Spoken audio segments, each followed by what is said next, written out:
Alright mga amigos, big statement mula sa bagong miyembro ng Matchroom na si undefeated rising star, Ben the Surgeon Whittaker.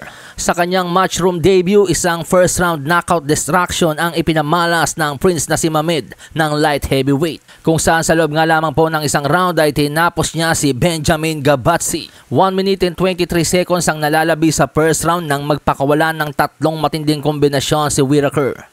Sinundan pa yan ng 4 na malulutong na kombinasyon na kitang-kitang agad na ininda ni Gabatsi. At nang mahalata ni Whittaker na nasaktan si Gabatsi sa kanyang mga bira, nagpabaon pa ito ng isang halibas na kanan dahilan upang maka-score ng first knockdown. Napatayo ang mga boxing fans sa husay ng galaw ni Whittaker pero agad na bumangon si Gabatsi. Ngunit sa kanyang pagtayo ay naglalaro na lang po si Whittaker at kinakalkula ang mga susunod na bibitawan hanggang sa tumama na nga ang right cross ni The Surgeon. Sa lakas napaya po si Gabatsi pero pumiglas nga po si Whittaker at nagpakawala ng matinding 1-2 na siyang naging dahilan ng muling pagbagsak ni Gabatsi pero this time hindi na siya nakatayo. Kaya naman the winner by first round knockout, Ben the Surgeon Whittaker, na ngayon ay nag-improve na nga po ang kartada sa 10 wins, no losses, 1 draw with 7 knockouts. Sa ngayon mga amigos, number 9 contender na po sa WBC itong si Whittaker.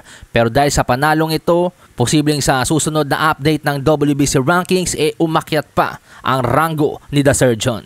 Samantala sa iba pang balita, kampo ni Shakram Wonderboy Giyasov, ang WBA mandatory challenger ni WBA World Welterweight Champion Rolando Rolly Romero. Pepwersahin ng WBA na ipatupad ang kanyang karapatan bilang mandatory challenger.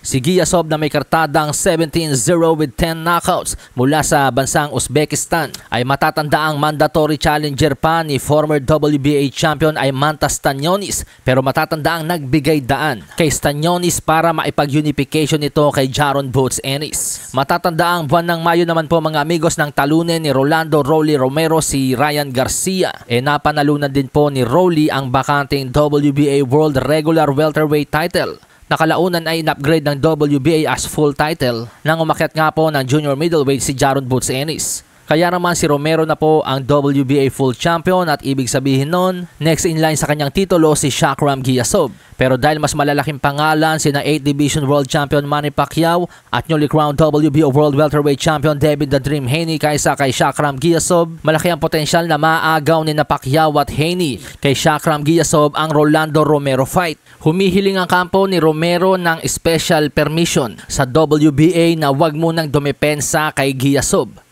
Dahil nga po sa dalawang high-profile fight na napapabalita para kay Romero at yun nga po ay ang mga laban kina Pacquiao at Haney. Pero isinampal nga po ng kampo ni Giyasov sa pagbumuka ng WBA ang kanilang batas mismo, kung saan sinasabi ron malinaw na bawal ang ginagawa ni Romero. Heto po't basahin natin mga amigos. Speculative future bouts not contractually binding and not officially sanctioned do not constitute valid grounds for the suspension of a mandatory defense, and champions are required to defend against the highest available rank contenders within the applicable timeframes to preserve sporting integrity and divisional clarity. So yung mga rumors fight po na Pacquiao versus Romero, Haney versus Romero, hindi po sapat na batayan para suspindihin ang pagdepensa ni Romero sa kanyang mandatory challenger. Tsaka maawa na rin sila dun sa tao dahil February 2024 pa pala mandatory challenger itong si Giyasov. Nagbigay daan na para magkaroon ng unification si Stanionis at Ennis. So panahon na rin siguro para pagbigyan muna